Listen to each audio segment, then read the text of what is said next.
Meeting to order. Today is Tuesday, November 9th, 2021. This is a Prescott City Council voting meeting. Thank you all for attending and being here today. Mayor Pro Tem, any introductions, announcements? I just want to invite you all to downtown Prescott on Thursday, the 11th, for the Veterans Day Parade. The opening ceremony starts at 10:30, and then the parade will start at 11, and of course we will stop for a moment of silence at 11:11. So please come down and join us. I think we have a pretty big parade this year with a good turnout, so it'll be very exciting. You'll get to see lots of good community organizations, so come on down and join us. Thank you, Mayor Pro Tem. All right, today we have an invocation by Pastor Steve Francis with Mountaintop Christian Fellowship, and then I will lead us in the Pledge of Allegiance. Would you join me in prayer, please? Father God, we thank you and we invite you here this morning, this afternoon. Father, to this meeting, we just ask that your presence would be here. We ask a blessing on our mayor, on the city council, Lord. We ask that you would give them your wisdom as they deliberate, as they discuss, as they think about the business of this city, Father. Just give them everything they need. May your presence just overwhelm this meeting, we ask, Father, and that the good of this city and the good of the citizens of this city would be done. And we ask it in Jesus' name. Amen. Amen. Please join me in the Pledge of Allegiance to our flag. I pledge allegiance to the flag of the United States of America and to the republic for which it stands, one nation under God, indivisible, with liberty and justice for all. Thank you, Pastor. All right, let's please call roll. Mayor Mangarelli. Present. Mayor Pro Tem Scholl. Here. Councilman Blair. Yes. Councilman Good. Here. Councilmember Rusing. Here. Councilman Sischka. Here. And Councilman Tenney. Here. All are present. Thank you. Let's do proclamations, please. Patient Blood Management Week, November 1st through the 5th.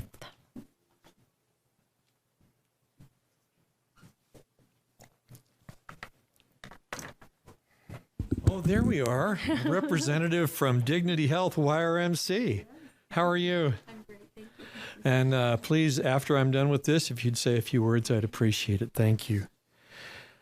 I have the real privilege of having been on the Board of Trustees for Yavapai Regional Medical Center, now Dignity Health, Yavapai Regional Medical Center, for the last 6 years.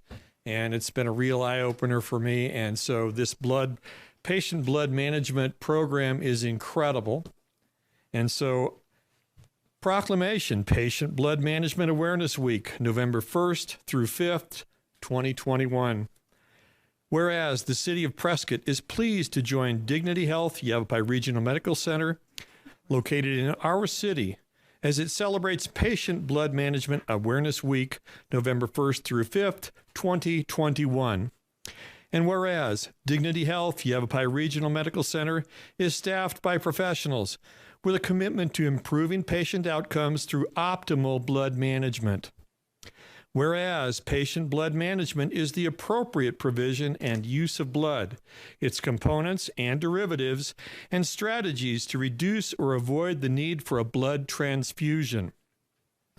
And whereas Patient Blood Management Awareness Week speaks to the concerns of every person to have the best health care available to them, respecting individual preferences and beliefs, and continuing education of healthcare professionals to provide that care.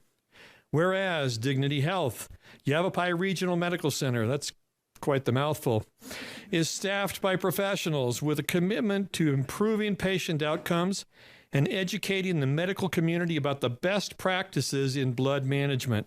And whereas we commend the members of Dignity Health Yavapai Regional Medical Center for extending themselves in service to others according to their commitment of improving patient outcomes. Now, therefore, Greg Mangarelli, the mayor of the city of Prescott, does hereby proclaim the week of November 1st through 5th, 2021, as Patient Blood Management Awareness Week.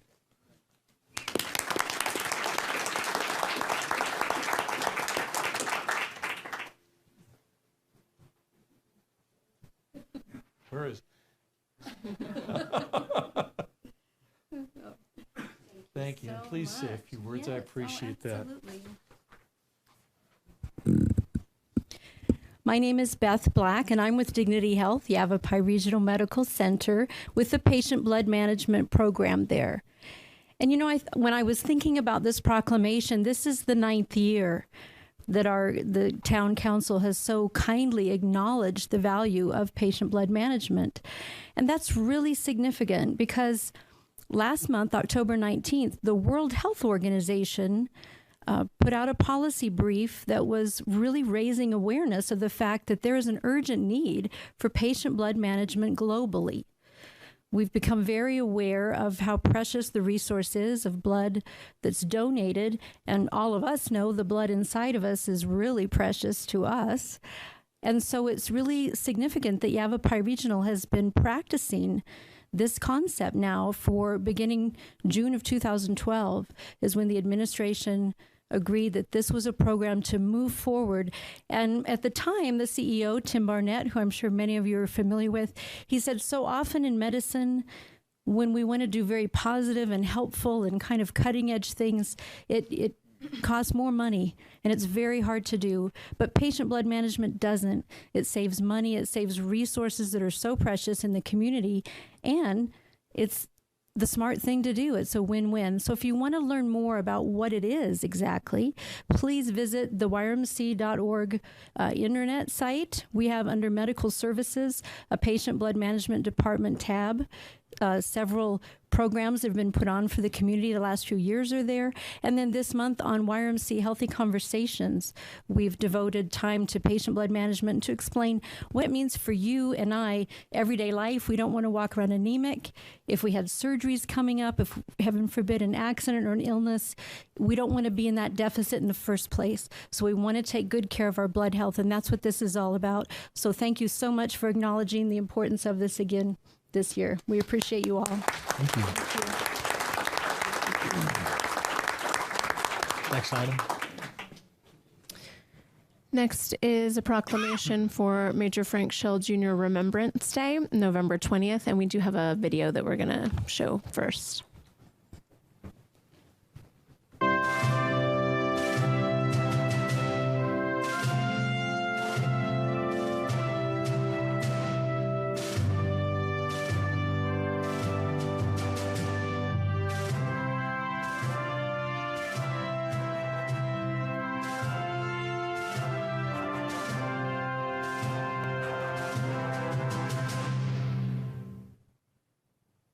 I'm Elizabeth Buchald. I was the founder and the sole researcher for updating the War Memorial here, adding 32 names to the monument, 27 that had never been remembered.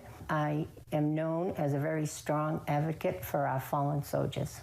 Frank Schill was born on November the 20th, 1917 in Phoenix, Arizona, to Frank Schill and Verdi Fernandes.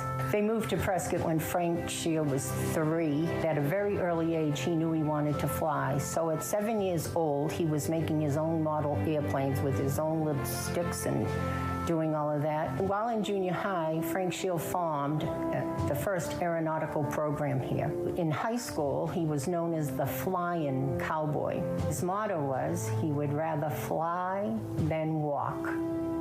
The Japanese Second Sino War started in 1937, and they captured all the port cities in China and only left the Burma Road, giving them access to the sea. The American Volunteer Group is known as the Flying Tigers. They did 50 air battles, and they defeated the Japanese each and every time. Frank destroyed 7 Japanese planes. When you destroy 5, you become an ace. They became the 23rd Fighter Group under the command of Colonel Scott. Then they divided into the 74th, 75th, and 76th Squadron, and Frank Schill became the squadron leader of the 74th. He accomplished over 200 reconnaissance missions. For 2 of his reconnaissance missions, he was recommended for the Distinguished Flying Cross and was granted one in September and one in October for these great missions. And then the Silver Star. But then the Chinese, who thanked just a handful of the pilots for the wonderful job they did there, and Frank Schill received 2 of their highest military awards, the Cloud and Banner and also the Winged Bronze Star medals. The most important thing, I think, also is that the Army built a Camp Shield high on the mountain, and it was for a rest camp for all soldiers, the Chinese, the American, and the British, and they could stay there rest for 8 to 10 days. It was right on the lake, but they also had a swimming pool, tennis courts. They had everything they could think of in housing. Frank Shield, while in the 23rd Fighter Group and the leader of the 74th, he was promoted to major. Frank was on his way home from a reconnaissance mission in a very, very bad storm and very low visibility, and he crashed, hitting a mountain. He died on December the 7th, 1942, the first anniversary of Pearl Harbor. And Frank Shield is buried at Mountain View Cemetery. I believe that Frank Shield needs to be honored and remembered here because he is definitely a legendary World War II aviator, and he is Prescott's legendary aviator.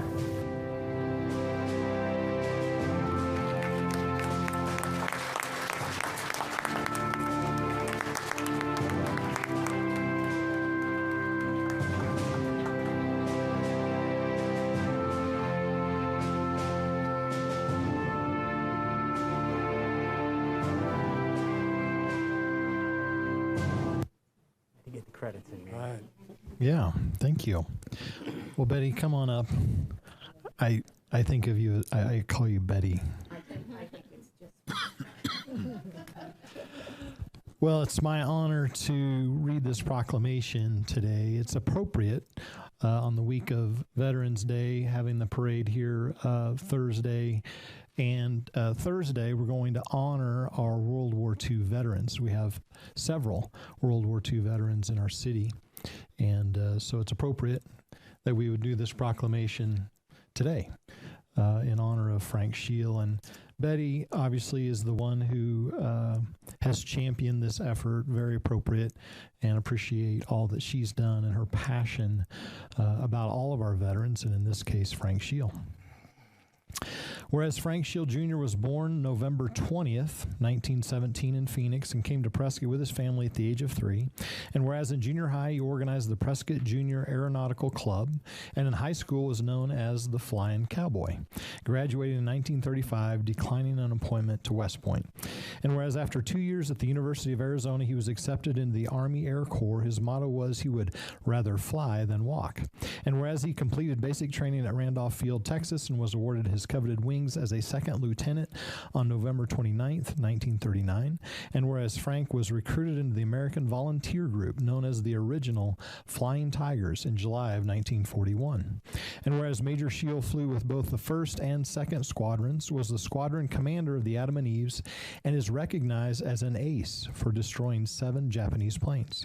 And whereas during his time in the service, Frank served as a reconnaissance specialist and flew over 200 legendary medal-winning missions. He received a Silver Star, a Distinguished Flying Cross, the 5th grade Cloud and Banner, the British Distinguished Flying Cross, and the 4-Star Wing Medal.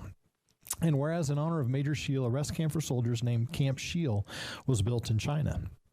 And whereas Frank died on December 7th, 1942, on the first anniversary of Pearl Harbor, as you mentioned, in a plane crash in Kunming, and was laid to rest at Mountain View Cemetery here in Prescott on October 20th, 1947. And whereas Major Frank Shield Jr. represents well the patriotism and bravery of his beloved hometown and served his country with great honor. Now, therefore, I, Greg Mingarelli, Mayor of the City of Prescott, do hereby proclaim, in honor of Prescott's legendary aviator, November 20th, as Major Frank Shield Jr. Remembrance Day.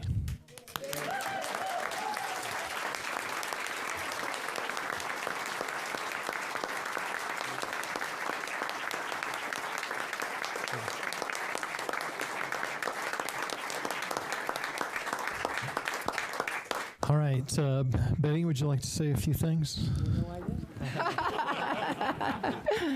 I first want to mention that Frank Shield's grandnephew, and I have to never pronounce this right, Stephen Cavalock, who was very instrumental in giving me things, the flag from China and so forth, to be able to do this project. We have been working on it for at least 3.5 years, trying to get him recognized here. And boy, I am so happy. I can tell you all, I am living the dream. And I think now that I usually ask people if they know Frank Shiel, and they'll say back, Frank who? And I just hope now that we all recognize Major Frank Shiel. He is so important here. He really is.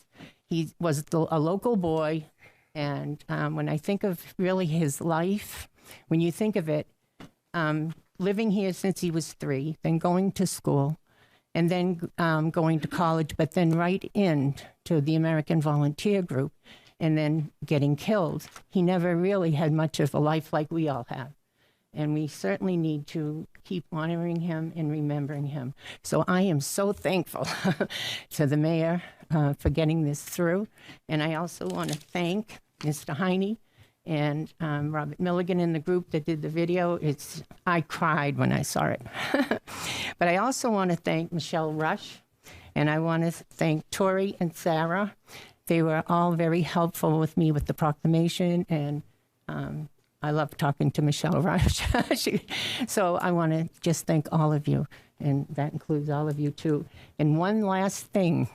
Hopefully we can get something named here after Major Frank Shiel, like the building, the Centennial Building maybe, or maybe part of the State Highway. You never know, but I'm going to keep, I am going to keep working on that, as long as it takes. Hey, thanks very much. Oh, sure. Get rid of this. Yeah, I'll get in here for.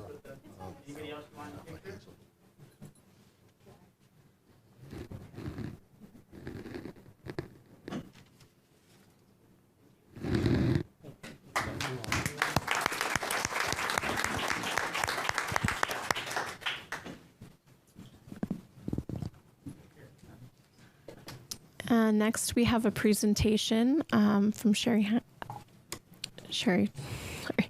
Guns N' Hoses Memorial Golf Tournament. This down a little. There we go. Good afternoon, Mayor Mangarelli and City Council members.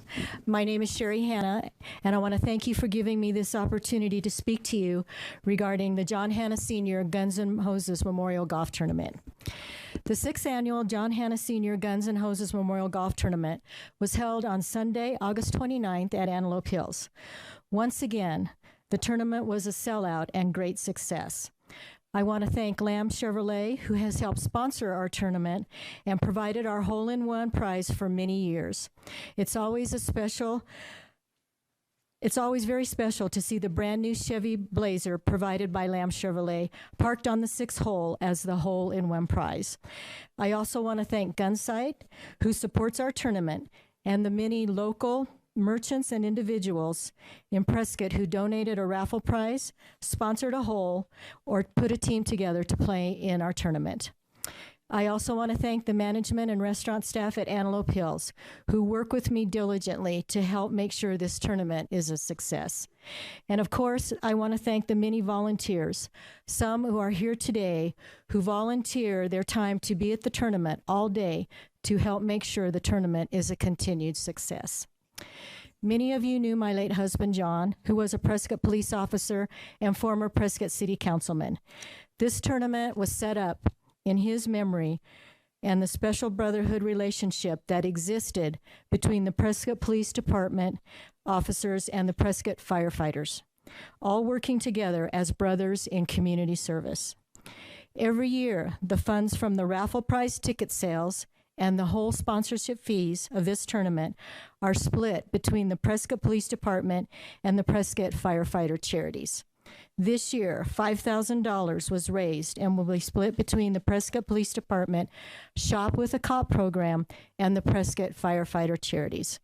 Here today, representing the Shop with a Cop program, is Prescott Police Chief Amy Bonney. She's here. And representing the Prescott Firefighter Charities is Prescott Fire Chief Dennis Light and Captain Matt Fifield.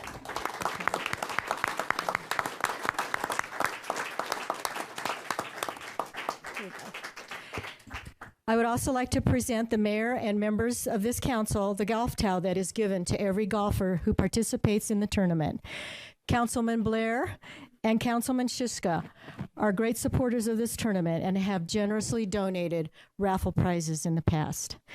Again, I want to thank everyone who is so supportive and generous to me and my family in support of this tournament. I am so grateful to have grown up in a community and live in a community that continues to support our law enforcement and our firefighters. So thank you. Now I have the checks. Yeah, we'll turn this way, We'll turn this way. and I'll even drop this. Oh, good. Maybe some people want me to put it back on. If you'll scoot in, can you scoot in just a little? Okay. It's for the Prescott and the Prescott Police Department.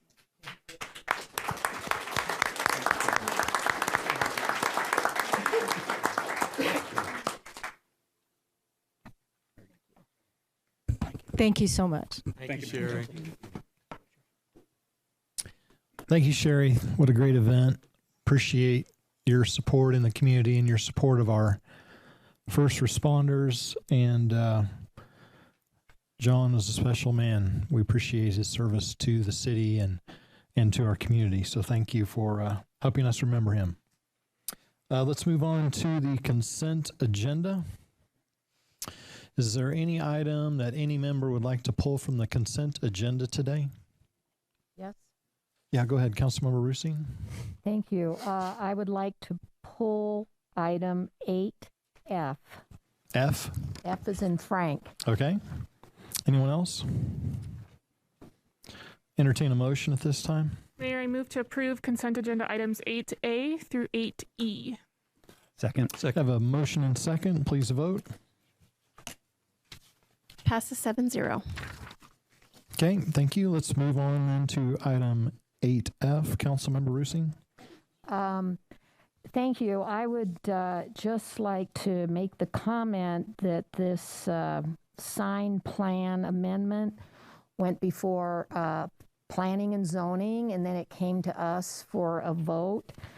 And I feel that this is an example of something that should have been taken care of administratively, and it could have been done by the city staff without a permit.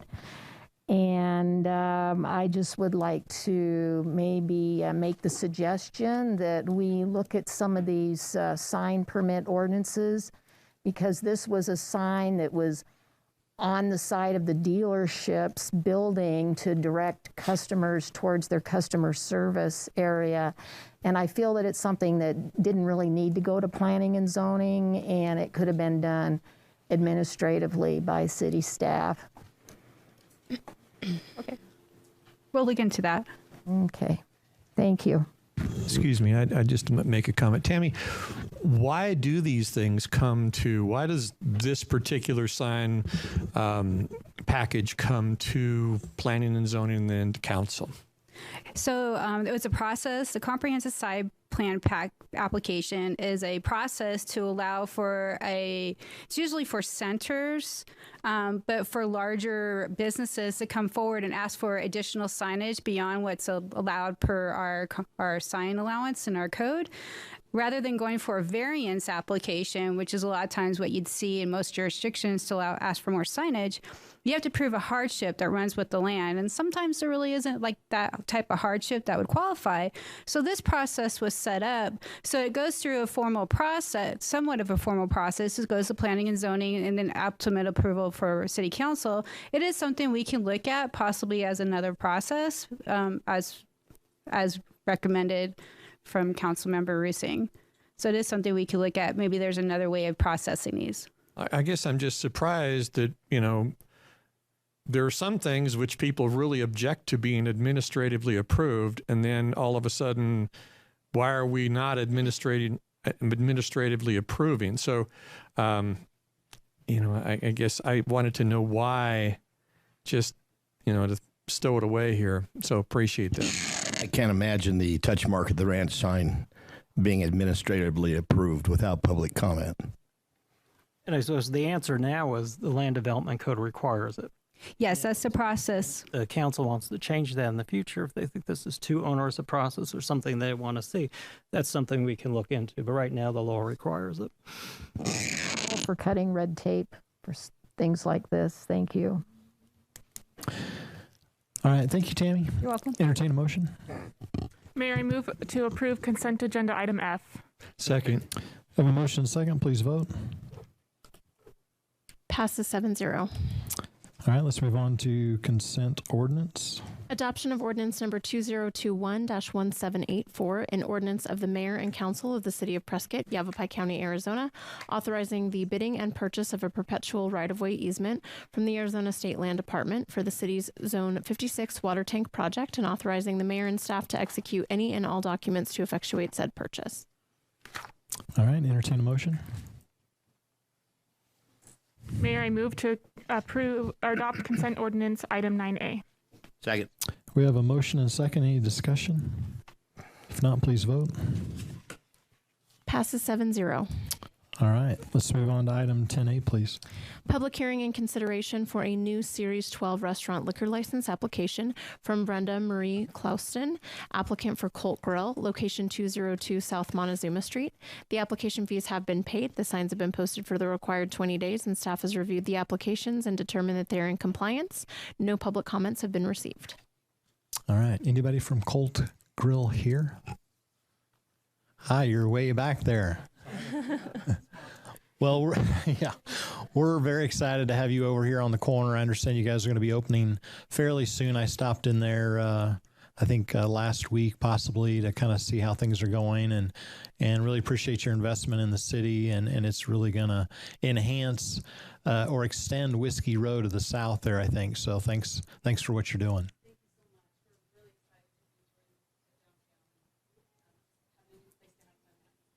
Yeah, thank you. All right, we'll entertain a motion.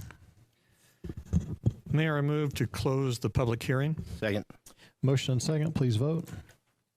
Passes 7-0. I move to approve recommendation for liquor license number 162218 for a new Series 12 restaurant liquor license for Colt Grill, location 202 South Montezuma Street. Still second. Motion and second, please vote. Passes 7-0. All right, thank you. Let's move on to item 11A, please. Approval of opioid settlement agreements. Thank you, Mayor and Council. And I'm just going to check in with the clerk quickly to see if our outside legal counsel is on the line. I did see her in here. And Yes, she is. I'll kick it off, and then I'll let Cheryl Ainsworth, Priest Ainsworth, kind of jump in to give some of the details. But you're looking at three items today to vote on. One is to confirm the city's participation in a memorandum of understanding with the state of Arizona. The second is to confirm the city of Prescott's participation in the Johnson & Johnson settlement agreement, or legally known as Janssen, and move to confirm the city of Prescott's participation in the distributor settlement agreement. So we're here to talk about some settlement agreements in the opioid litigation. This has been ongoing for several years now. 2 national settlements involving 4 of the opioid defendants in Prescott's opioid case have been announced. The first settlement is referred to as a distributor settlement, and it includes Cardinal Health, Amerisource, Bergen, and McKesson. The second settlement agreement is with J&J, Johnson & Johnson, more legally appropriately called Janssen, who is a manufacturer, not a distributor of opioids. And the first step in effectuating the settlement was that each state would confirm its participation or exclusion, and Arizona confirmed participation. The second step was for the state to get local governments to confirm or exclude themselves from the participation. Prescott retained outside counsel, and along with that outside counsel and other outside counsels, they negotiated a deal with the Attorney General, Brenovich's office, in 2020, resulting in a document called the One Arizona MOU that Prescott signed on to in December of 2020. And at this point, Cheryl, I'm going to kind of let you go into some of the background regarding these settlement agreements. Sure. Well, first of all, can everyone hear me? Yes. Okay, thank you. And you never know when you're appearing remotely like this. Well, thank you for having me today. As Mr. Petracchi amply well explained, this is the culmination of several years of litigation, at least with respect to these 4 settling defendants. The rest of Prescott's case against opioid defendants will continue regardless of this settlement, but this settlement would bring approximately $1.8 million or so to the city of Prescott over a period of time between the 2 defendants. I know we talked about it quite a while ago, in fact, almost a year ago, but since then, the settlement has been finalized with the defendants, and just a couple of tweaks have been made to that one Arizona MOU that was signed last year. But they are non-substantive tweaks. They basically do things like make sure that attorneys' fees are paid at the same time as the national settlement so that we don't run into any conflicts with the national settlement agreement.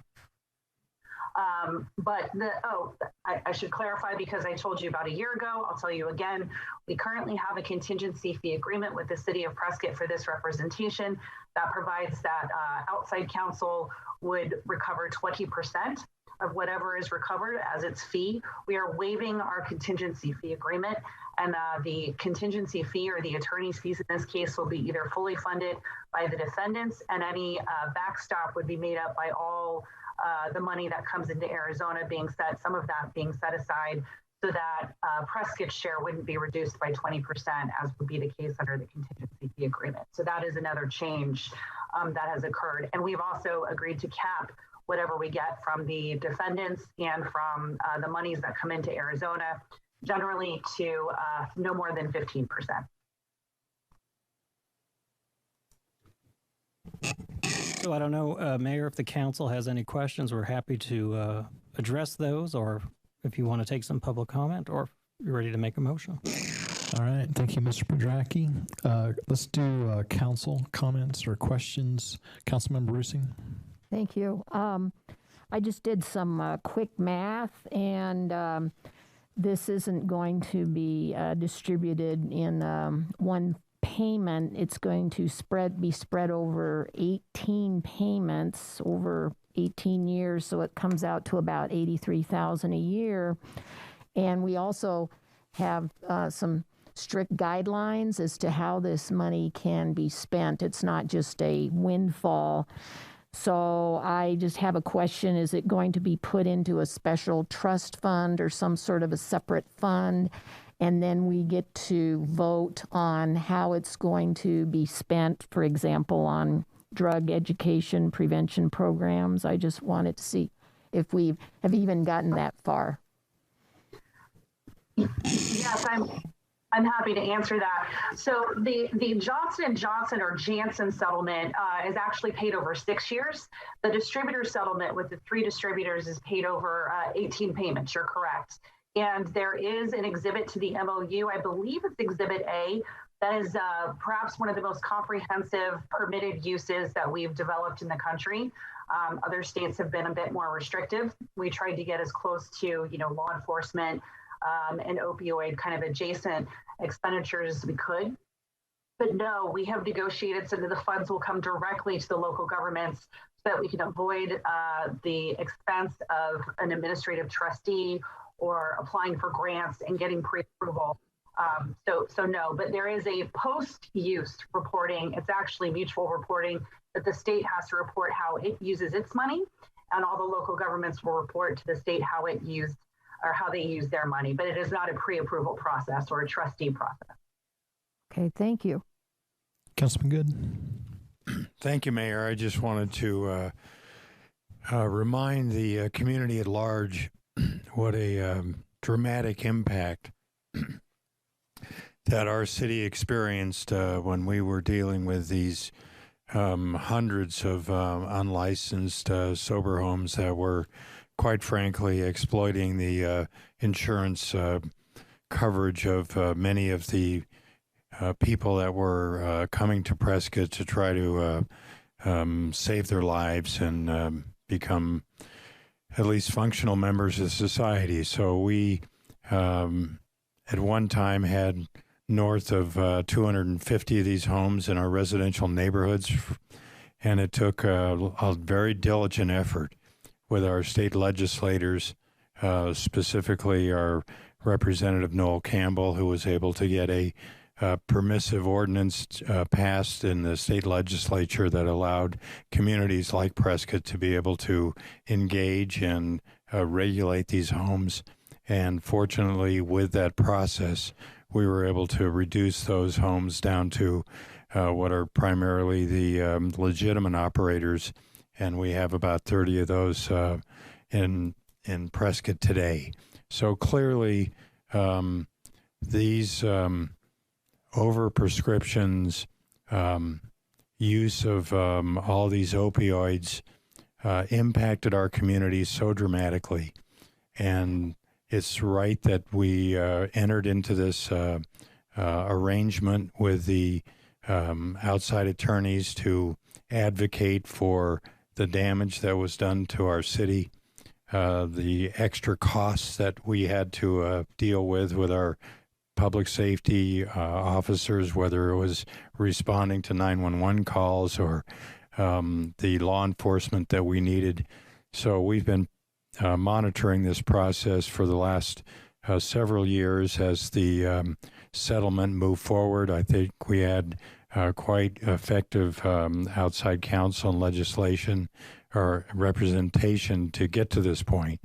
So I'm looking forward to being able to have these funds used to continue to educate the public, make sure that they understand the dire consequences of some of these really horrible pharmaceuticals and other products that are in our community. And as we see from just a couple of the local arrests that were just made in the last couple of days, the expanding presence of fentanyl and other highly, highly dangerous and almost fatal products that are beginning to increase in circulation in our community. We can use some of these funds to help mitigate that and hopefully prevent it from expanding. So I'm just very pleased that we've reached this point. Thank you, Mayor. Other questions, comments from the council? Public comment? No, Mayor. Entertain some motions here. Mayor, I move to confirm City of Prescott's participation in the One Arizona MOU settlement agreement and authorize the mayor and staff to sign and effectuate the terms of the settlement agreement. Second. I have a motion and a second. Please vote. Passes 7-0. Mayor, I move to confirm the City of Prescott's participation in the Janssen Johnson & Johnson settlement agreement and authorize the mayor and staff to sign and effectuate the terms of the settlement agreement. Second. I have a motion and a second. Please vote. Passes 7-0. And lastly, Mayor, I move to confirm the City of Prescott's participation in the distributor settlement agreement and authorize the mayor and staff to sign and effectuate the terms of the settlement agreement. Second. I have a motion and a second. Please vote. Passes 7-0. All right. Thank you. Thanks, Cheryl. Mayor Pro Tem, I'll Thank be you, everyone. revising on these next two. Okay. Item B, please. Discussion regarding Petroglyph Point Doyar Inc., the Views Apartment Project. Mayor Pro Tem, before you talk about instructions to the crowd, I'd like to say a few words and then I'd like to make a motion. Please do. Folks, I really appreciate you. We all appreciate you coming out and getting ready to let us know how you feel about this situation. But it's my opinion that you're talking to the wrong council. You need to be talking to the newly elected council. And I think that they not just don't need to tiptoe into controversy. I think that they need to jump head first into controversy. And I might add that I'm a member of that council. So I'm getting it double barreled. So anyway, I'd like to make a motion to continue this agenda item until December 14th. Second.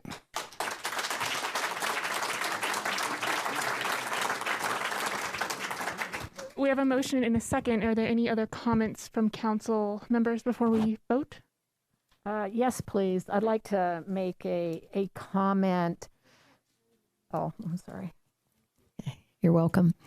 Yes, I'd like to make a comment and just kind of look at the big picture. And a well-managed, well-planned, sustainable community does not, I just find it dysfunctional how a plan, a plat map can be amended and cause a big increase in water, a big increase in traffic, decrease the neighboring property values, and not go before planning and zoning, not go to a vote for city council, and apparently not require the developer to make any stipulations in exchange for his water.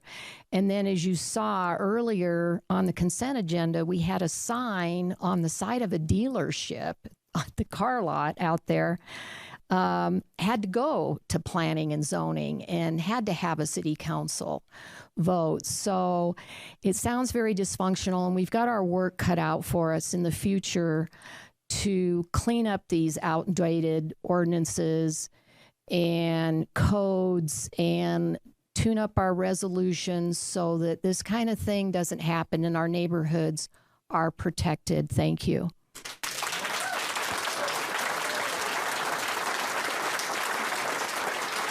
Okay. I understand that you guys are very emotional about this, but we're trying to get through a motion in a second. You will have your opportunity to join us again on December 14th to speak to council at that moment. Are there any other council members who would like to make a comment before we go to a vote? Yeah, I'd like to make a comment, Mayor Pro Tem. I think it's important. I think the community at large made it very clear that there are substantial expectations within the community about being able to moderate the growth and the impacts of growth throughout the community.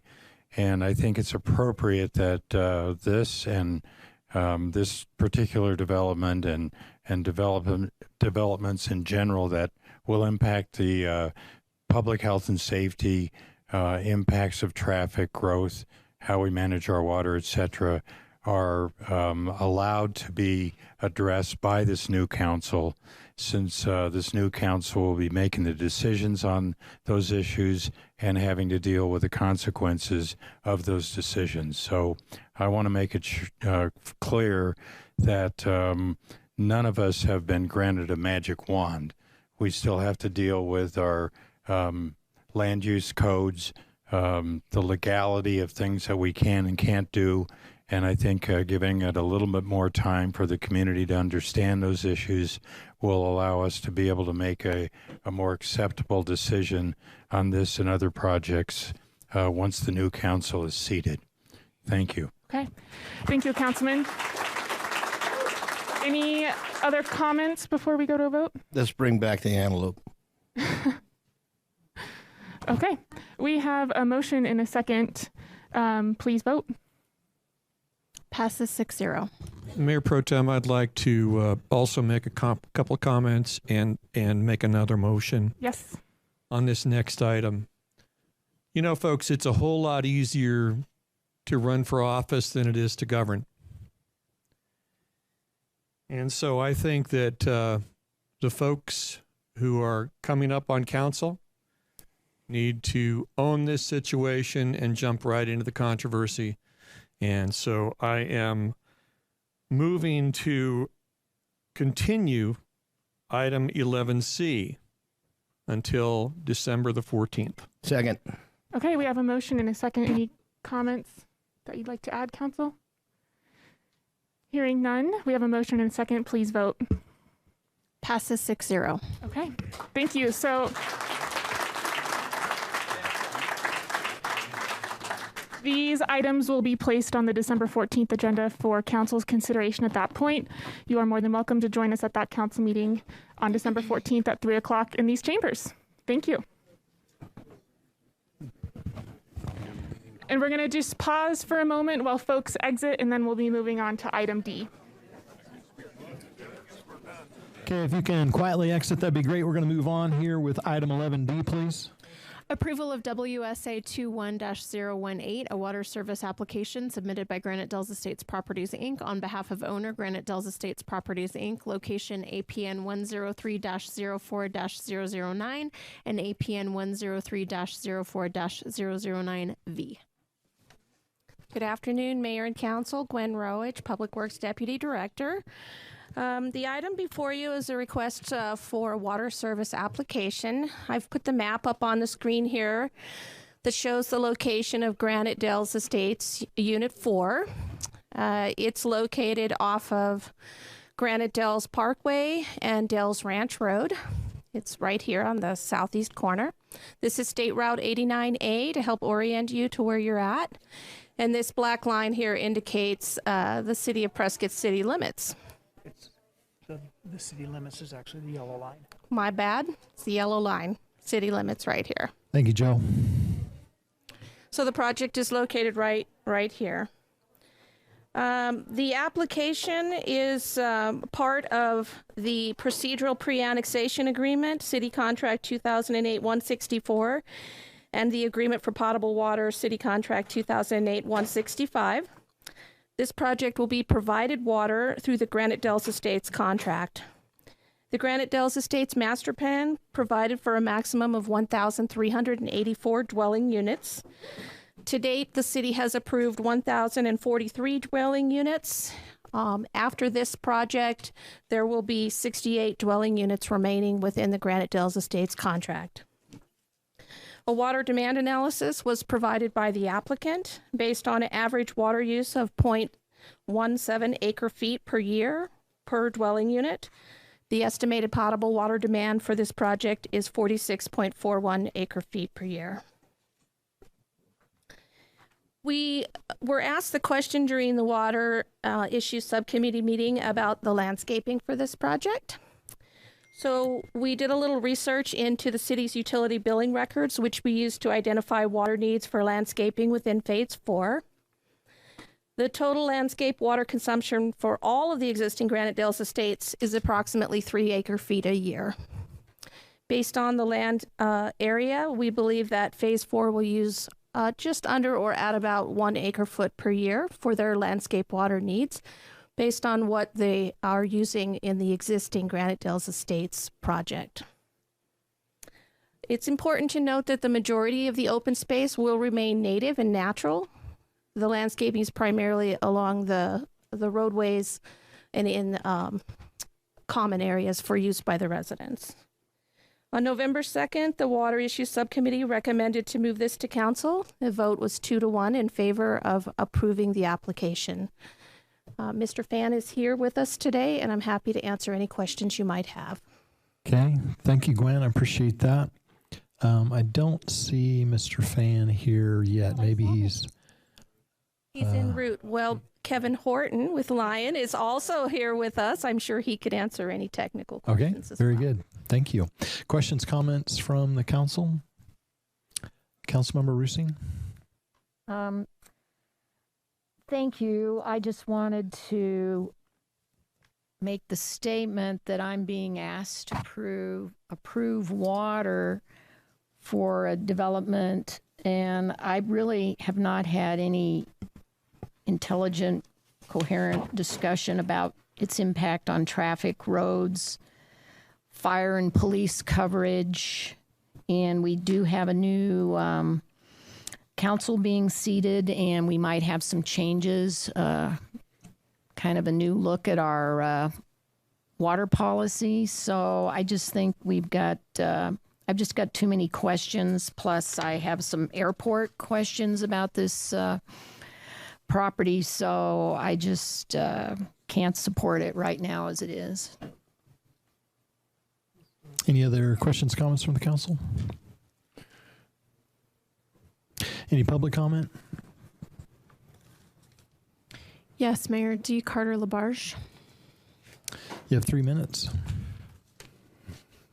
Mr. Mayor, Council, in light of the fact that it seems we're fast-tracking a lot of issues at the end of this administration, I would put to this council that we would hold off on issues regarding water expansion, plats for D, E, and F, and hold off all of these and move these issues to the December meeting. There's a lot more information that I think needs to come out about this, and while most of the folks just left, they don't realize that while they're leaving, 3 or 4 more other items that are going to highly impact this community are being discussed and approved at this moment. So I think we should just stand down and let's take a little moment to think about this. All right. Thank you.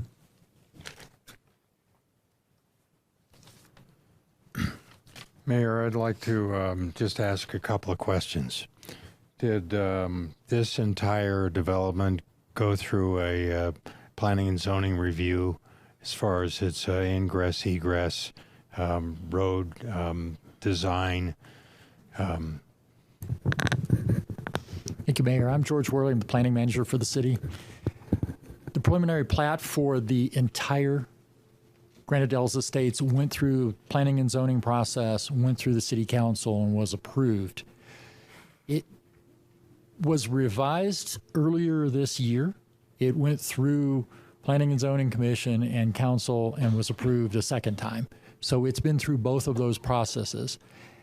As part of those processes, the city looks at utility infrastructure, roadway infrastructure, access to and from the property, both existing and potential future, because we do have future access to this property, and a number of other issues that all come into play during development design. All of those things have either been complied with at this point in time or will be complied with as the final 2 phases, this phase 4 and the upcoming phase 5, which will be before you at some point in the future, will accomplish. So all of those things have been looked at. They're part of the review process that was done. Again, 2 reviews of Planning Commission, 2 reviews of City Council to look at those things.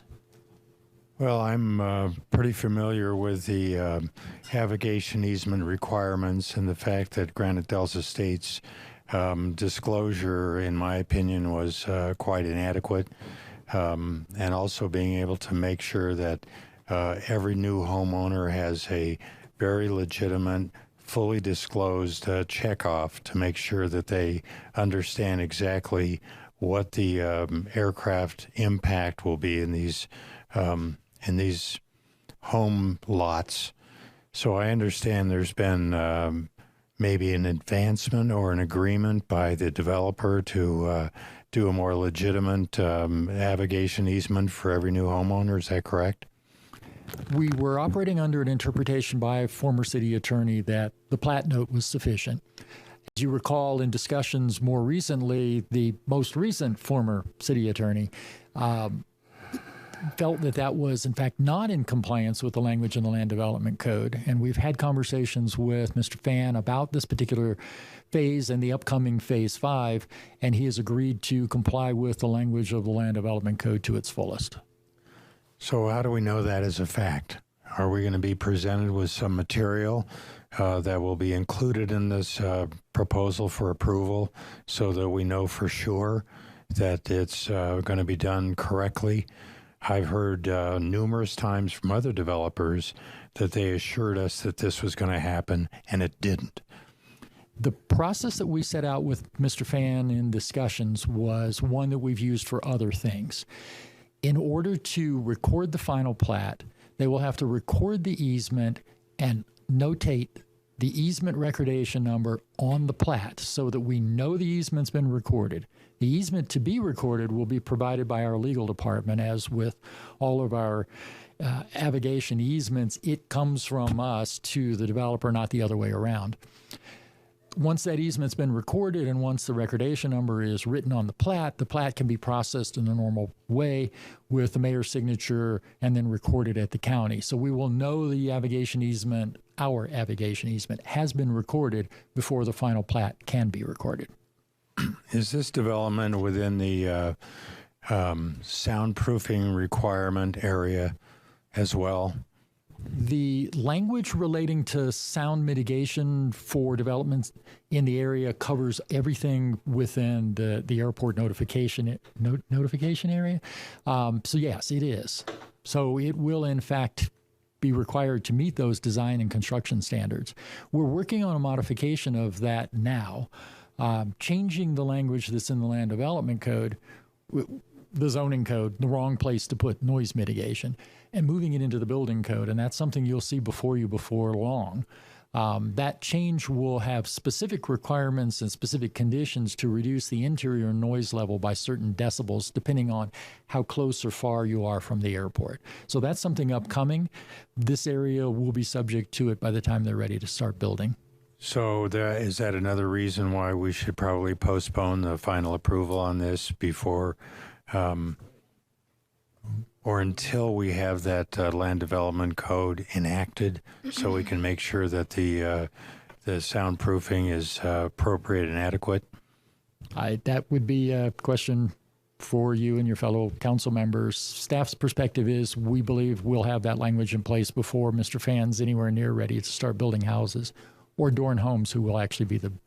And if it's going to be anticipated that all of these homes will meet those standards, we should be able to include those standards in this approval prior to the change of our development code requirements. So the item for discussion right now is a water service application.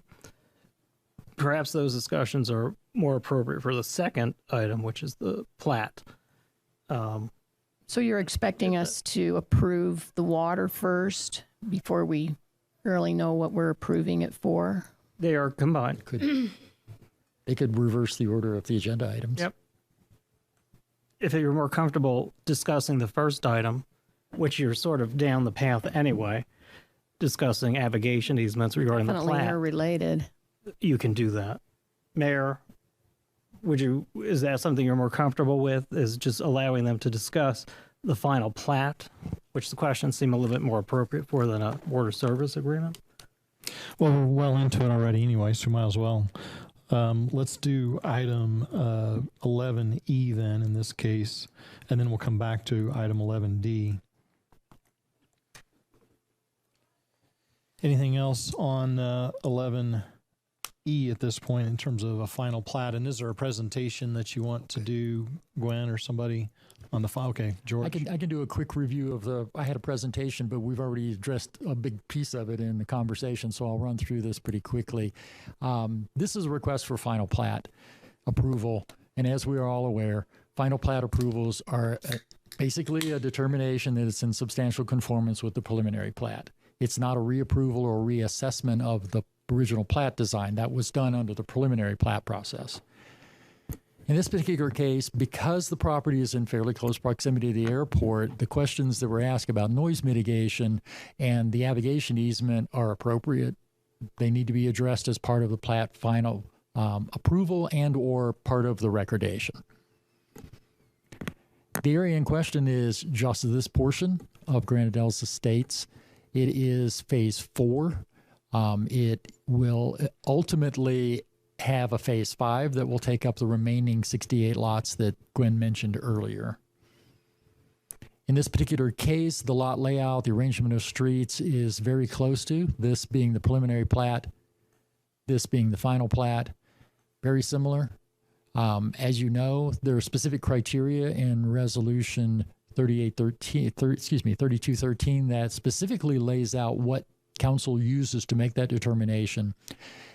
Total lot count in this case is the entire preliminary plat, so they're platting final plats in pieces of it. So the final accounting of whether they go over or under occurs at the final phase, which I believe will be phase 5.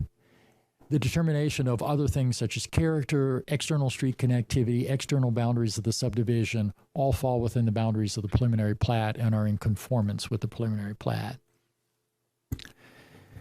Just a little information cut from Resolution 3213.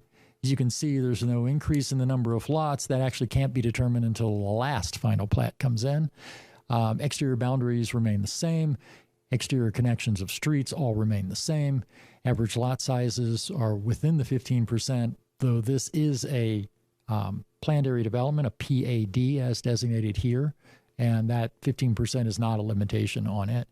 And the nature and character of the subdivision as single family has not changed. George says 20% or more of open space. There are approximately 40% open space in the subdivision. Could you zoom? Do you have a map that shows the general area? I've made this request before to have the maps reflect the surrounding area and include the airport. Do you have anything that would include? I have that one. It's a little hard to read because of the gray outline of the lots, but the individual lots are outlined in light gray. The blue indicates the area within the city, and the Granadales Estates area is labeled. So it's definitely in the airport SAP area and the AIA. It's subject to any restrictions within that area. And then, as I understand it, unfortunately, the original development agreement with Granadales Estates didn't include any airport language protections. I don't recall for sure, but I think you're right.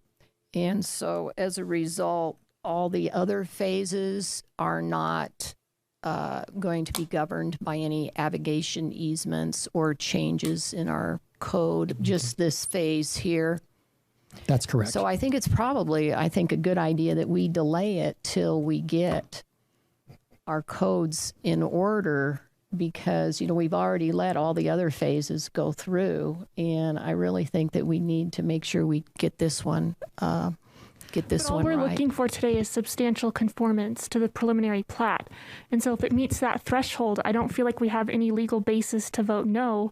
That wouldn't open us up to being liable for our not acting on our own policies and procedures at this point in time. And plus, the more and more phases that we approve, we're behind in our fire stations. We need 3 new fire stations if we're going to keep our response times within a reasonable amount. I've spoken to Chief Light. He has all the data. We need fire stations out in that area. We need one in Williamson Valley, Pioneer Parkway corridor. But if I could, in the point, we're behind in. Yeah, if I could just cut in though, Mr. Pedracki, based on what Mayor Pro Tem said, in terms of a final plat, can you tell us what we're doing today? Final plats are ministerial acts. So long as the final plat is in substantial conformance with the preliminary plat, you have to approve it. That's pretty straightforward. And George walked you through the resolution we used to determine what substantial conformance is. I note that Mr. Fan has arrived, and just for his edification, the council reversed the order of the decision-making. We're looking at the plat first and the water service agreement second, because we started kind of going afield on the water service agreement for questions that were more appropriate to the plat. And while you were not here, I believe there were some questions about whether or not you anticipate doing a navigation easement, whether or not the homes within the airport influence area, I always get this wrong, Robin, is that the right word, are subject to sound mitigation and things like that. So, Matt, really there's one question. Is this in substantial conformance? That is the issue you're voting on, correct? George, is this in substantial conformance? Staff has evaluated all of the criteria provided in 3213, and it is in substantial conformance. And furthermore, there's some, accusation that we're fast-tracking stuff. Can you explain to the public the kind of process we've been through here, that this is not something that we've forwarded? The normal process for a final plat presumes first that you've done a preliminary plat, is to submit for a staff review, and it goes to nearly every department in the city for review to look at the preliminary plat and look at the final plat and make sure that utility infrastructure, road connectivity, and other criteria such as these are all met. That normally is a 4 to 8 week review process on the city staff side before we agendize it for council action. So all of your departments have looked at the criteria within their jurisdictions associated with a final plat and the intermediate infrastructure process. Maybe just a moment of, if I can go back and walk through the process. To develop a subdivision, you first create a preliminary plat, which is a lot and street layout design. It's sometimes conceptual, usually it is pretty firm. If that plat is approved by City Council, then infrastructure designs occur. That's a substantial process that takes months on the side of the developer through an engineer to develop all of the water, sewer, street, drainage infrastructure that's going to be built into the project. Once that has reached a certain level of approval on the staff side, we move the final plat forward. Again, the plat is just a determination that these 5 things are in compliance with the preliminary plat. So the process normally from start to finish of the infrastructure plans and the final plat is a minimum of 6 months. 6 months. Okay. Preliminary plat's really where the heavy lifting occurs, sounds like. That's where the determination by council as to the appropriateness of the design would occur. Right. Is there any public comment on this item, Sarah? D. Carter LaBarge. I'd like to make a comment. We'll go to public comment and then we'll come back to council. Mr. LaBarge, you have 3 minutes. I think I'll need all 3 minutes today. I again ask this council to stand down and hold off on making decisions that should rightfully go to this next board. So please do so. Thank you. Thank you. Any other public comment? John, I'm sorry, I don't want to mispronounce your last name, sir. How do you say your last name? Lockbaum. Hello, my name's John Lockbaum. I just moved to Prescott about a year and a half ago, and I love your city. We bought a home up in Deep Well Ranch, the Saddlewood community, and we just love everything. But, of course, the airport, when we went up there, we were well aware of the airport situation there, the noise. Embry-Riddle wasn't training or doing their flights back then, I guess due to COVID. So what I'm saying is, I guess, I wish we would have had enough information available at the time, because right now the flights just come over left and right. There are about 100 flights a day, and where we're at on Goldfinch Road, the low-flying aircraft, and they keep coming over, and it's pretty rough. So it's my hope that perhaps that you could, the airport can extend the runways. I vote for that, to extend the runways to the east. So when they come over the community, they're higher up, they're at a higher altitude. And that's about it. I have to say, thank you. I love your town, and that's the only thing, you know. Thank you for your comments. Welcome to Prescott. Any other public comment? That's all, Mayor. Councilmember Roosing? Oh, I'd like to, since we're talking about the airport, I see that our airport director is here. I would like to ask her a few questions. Sure. Robin Sabata, Airport Director. Hi. Thank you, Robin. So as I understand it, this final phase of Granite Dells Estates will be covered with a navigation easement? And will it have sound mitigation also, or what's going on with it? So apparently through the process, the airport was omitted in this particular review. We didn't find out about it till I saw the city council agenda last Wednesday. So they did allow us to enter this last week, and we can maybe update comments, but we haven't had a chance to fully evaluate the proposal. It's my understanding that every house that has been built in Granite Dells right now, none of them have navigation easements. The disclosure that was placed on the plat map, we believe, is not consistent with city code. And I believe that's on the next slide, George. You're going to be covering it. And as far as interior sound level mitigation, the current protections for interior sound level mitigation are inadequate. They're based on the day-night average sound level contours, which basically don't leave the airport property, which means really there is no requirement for interior sound level mitigation anywhere beyond the boundaries of the current airport property, with one exception, and that's down near Clubhouse Drive. As we'll find out in the next item, there are some development agreements that did put interior sound level mitigation, but this was not such a development. The third thing is we do advocate for a fair notice disclosure. And that is basically sometimes shows up in the CC&Rs or other methods. Signage and other things are also used. But we do feel that it's good that this one hopefully will have you be using the true avigation easement, which gives much more detail, as the previous speaker said he would like to see. So hopefully that will come about. I am concerned, though, that there remain homes right now that have not been built but have already gone through your process, and those homes will not have easements in the greater subdivision. And I wish that could be change that. Can we modify that?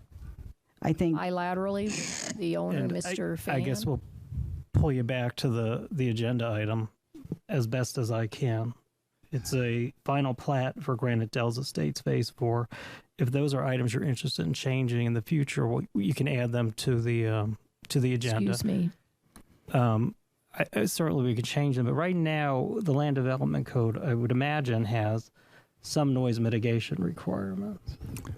We have in the building code. Avigation easement requirements are in the Land Development Code. The requirements for noise mitigation in the Land Development Code are inadequate. They were designed to protect properties in the immediate vicinity of the fence of the airport, and don't do what we've been discussing for the last few weeks about trying to protect properties beyond that. So the easement and mitigation language that was negotiated into both Deepwell Ranch and more recently AED have greater teeth and greater expansion than would apply to anything that occurred before them. In this particular case, the avigation easement would be provided for noise notification to property owners. Anything beyond what's called for in the code currently would be under building code requirements for the design of the home. Generally speaking, most airports use a decibel level reduction. If you measure it outside and you measure it inside, there's a certain amount of reduction of decibels between the outside and the inside to provide some better enjoyment of life in the vicinity of the airport. That's exactly what our building department's looking at right now to determine what levels and what distances would be involved in that. And they will be working with the airport on determining those distances from the airport for the amount of mitigation that's necessary. A great deal of that mitigation is already put in place because of substantial changes to the city's energy code that was adopted with the last code adoption. It was substantially more restrictive with higher requirement levels than the previous requirements were under the older codes. And those things involve insulation for energy purposes, which often translate to insulation for noise purposes. So there's some already that's in place just based on the energy code, and that's part of the evaluation. We're not the only city to ever have to deal with house construction near the airport. There are a lot of examples, and our building departments looked up other examples of building code criteria that are used by those other airports. So again, you should be seeing something in relation to that, but actual construction of homes here are months and months away. George, I find it disturbing that our airport was not consulted on this agenda item. Is that what That's I heard? correct. And the determination of whether a final plat is in conformance with a preliminary plat does not involve the airport. That's a determination of where the streets are, where the lots are, what the boundaries are. That's a planning and engineering function.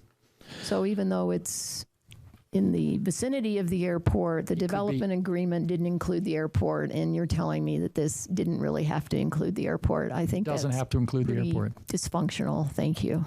Mr. Fan, would you like believe to you're address the incorrect. council? George, they keep saying you have another slide.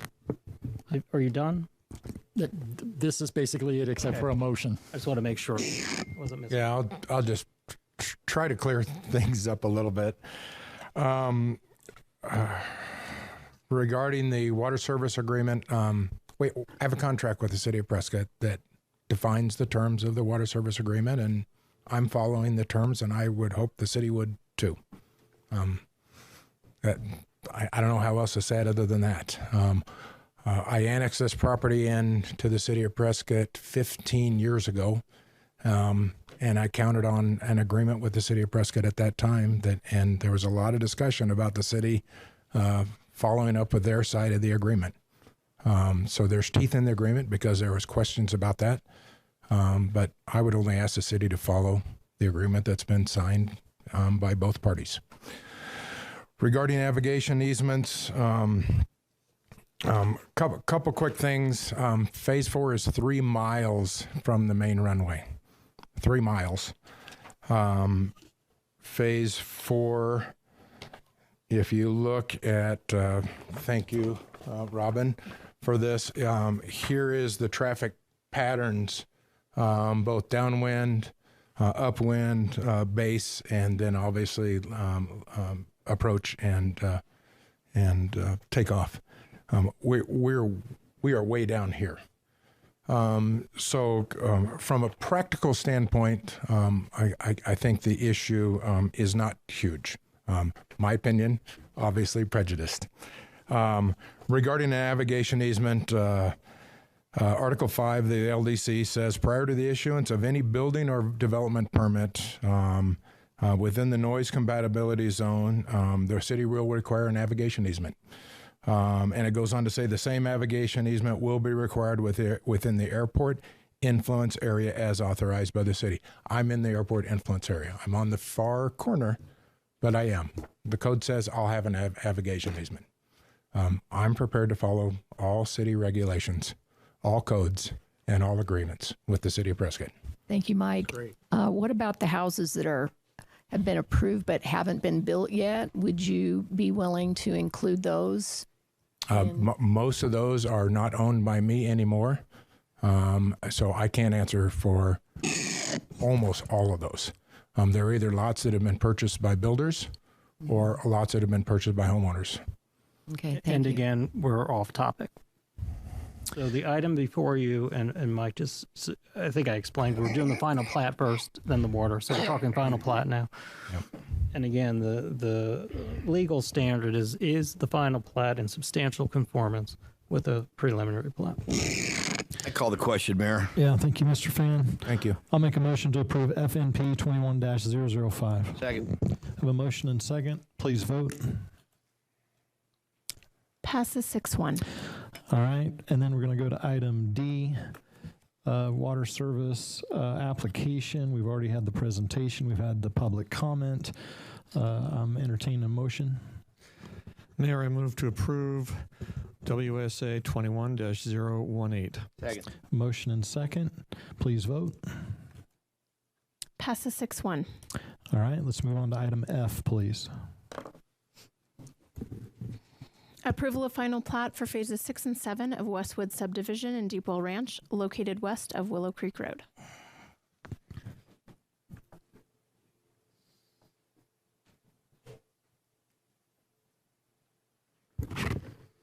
Thank you, Mayor. This is very similar to the prior item. In this particular case, there's no associated water service agreement that was done at the time of preliminary plat to cover that. Preliminary plat was approved by City Council in this configuration. There were 108 lots. The street connectivity was designed with the overall subdivision. In this case, different than Granite Dells Estates, this preliminary plat was only for this section, so it's a single snapshot. We're only looking at 2 identical locations, unlike Granite Dells Estate that had a preliminary plat covering the whole thing. Final plat has 108 lots. The street connectivity is the same. The boundaries are the same, and the number of lots are the same. We believe this area, this proposal is in full compliance with 3213 as was the previous one, and the recommendation is to approve the final plat as presented. So it is in substantial conformance, George? Yes, sir. Okay. Questions, comments from the council? Let's see. Councilman Sishka. Thank you, Mayor. You know, I would agree with the fact that we have to be careful and measured when we look at these situations, but we can't have the city come to a standstill. I mean, that's just not very right for the people who have invested in those properties and invested in Prescott, and it's not right for the city. So, you know, I appreciate the comments that have been made. They're all really good comments from the standpoint of food for thought. but we can't come to a standstill, and we need to follow our own law currently. If we want to change it, let's go ahead, but we need to follow the law right now. Councilmember Rusing. Thank you. I would just like to stress that the airport and the surrounding area is an economic driver for our community, along with the Embry-Riddle program. And Embry-Riddle has invested a huge amount of money in our community and might potentially invest more. And it's very important that we protect our airport from encroachment, residential encroachment, and that we follow all the FAA rules and regulations. So I'm looking at the map here, and this also brings to question this Westwood development as to the status of avigation easements, ASAP, AIA. Are there any comments you'd wish to make about it, or maybe should Robin make those comments? Is this relevant, Matt, to final plat? Again, the last analysis is the legal question is the final plat in substantial conformance with the preliminary plat? So is it relevant?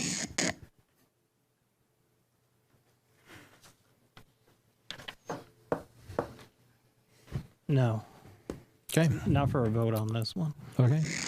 Any other questions, comments from the council? Public comment? D. Carter Labarge. Mr. Mayor and Council, I reiterate my request that you hold off on any actions from this board till the next council is seated. And thank you very much for your kind attention. Appreciate that. I took an oath of office to run all the way through November 23rd, my duties, and that's what I'm going to do. I understand that. Thank you. Entertain a motion. Mayor, I move to approve the final plat for Phase 6 and 7 of Westwood subdivision. Second. Motion and second. Please vote. Passes 5-2. Item G, please. Presentation and discussion regarding the sale and redevelopment of City Hall property located at 201 South Cortez Street.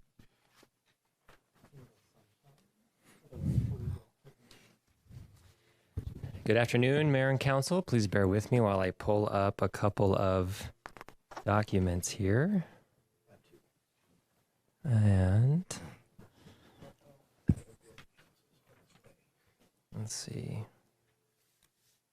That's not there.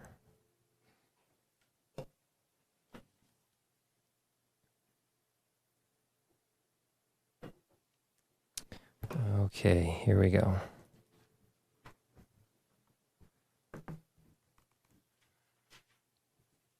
All right. Thank you for waiting with me. This item is in regards to the RFP for the sale and redevelopment of this site here at City Hall. As you remember, we performed a survey that we had out for a few months. We received 400 responses, and overwhelmingly it was that they wanted to see mixed use. So we have incorporated that into this document. I'm not going to go through it extensively, but I have highlighted a few key points that I thought were important to point out to the council and to the public. First off, we're saying that the council is seeking a highly qualified applicant that specifically proposes a purchase of the property and a redevelopment to multi-story mixed use. And we say that's a combo of retail, dining, living, office, or other uses that they could incorporate. Also, based on the recommendation from the Facility Optimization and Property Usage Commission, that is always a mouthful, we did include in here that the city desires to see the redevelopment completed within 36 months. And we would like them to be able to demonstrate that and show to us that that is possible. Jumping down, in fact, this might be a good time to jump over to our map. It's a 1.3 acre site approximately here. And what is marked in green there is what would be up for sale. And you can see that we have shifted some of the police department secure parking. We have maintained the same number of spots, but what we've done is open the frontage on Cortez Street. And so it includes the parking lots, portions of parking lots, the legal department's building, and City Hall itself. For the scope, again, we're just asking for them to propose a purchase of the property and then show us how the redevelopment plan would work, a site plan, building elevations, other information that would be beneficial to the city council to make a determination. As far as the timing goes, we will meet the legal minimum at least and more for advertising, but the minimum is to advertise it once a week for 3 weeks locally, which we will do starting this Sunday, assuming the council is on board with all of this. We do have a mandatory site visit for December 16th at 3 p.m. right here in these chambers. That would get the involved or interested parties there so we could go through a site walk, answer any questions they have, and clarify any last minute things that we would then post publicly for everyone to know about. The proposal due date and opening is February 10th. That's a Thursday of next year. Interviews would be February 21st. That week, and the award of contract would come to council ideally on March 8th, which is that council meeting in March. And jumping down, I wanted to go over a few of the criteria that we've outlined. What we've said is that an internal review committee will be formed. That hasn't been determined yet, who or what, but we did say that an internal review committee will be brought together and review proposals with hopefully 3 to 5 proposals going to a second interview after this initial review. So what's in the initial review? First is the approach to the project. We go through very detailed what that means. It's about 3 or 4 pages up from this, but what is the approach? Give us the really nitty gritty down to the details of what this will be, and that counts for 30% of the score. Second, experience of the proposed team and their availability to, with all their other obligations or projects, to work on this project. We put that at 20%.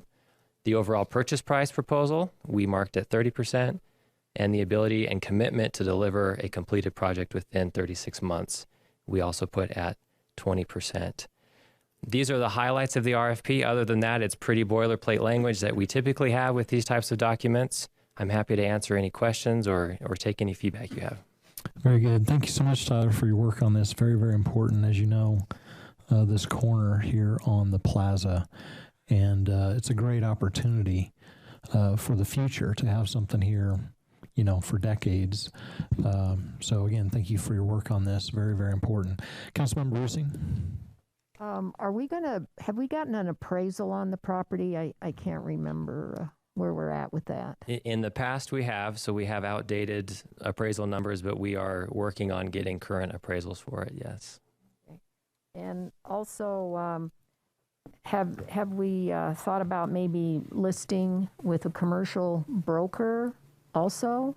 We have. In fact, we have received one proposal of the RFP that we released for commercial real estate services, mostly for the McCormick property. We also identified in that document that those services may translate to this depending on the council's desire. So we'd have that available. Okay, thank you.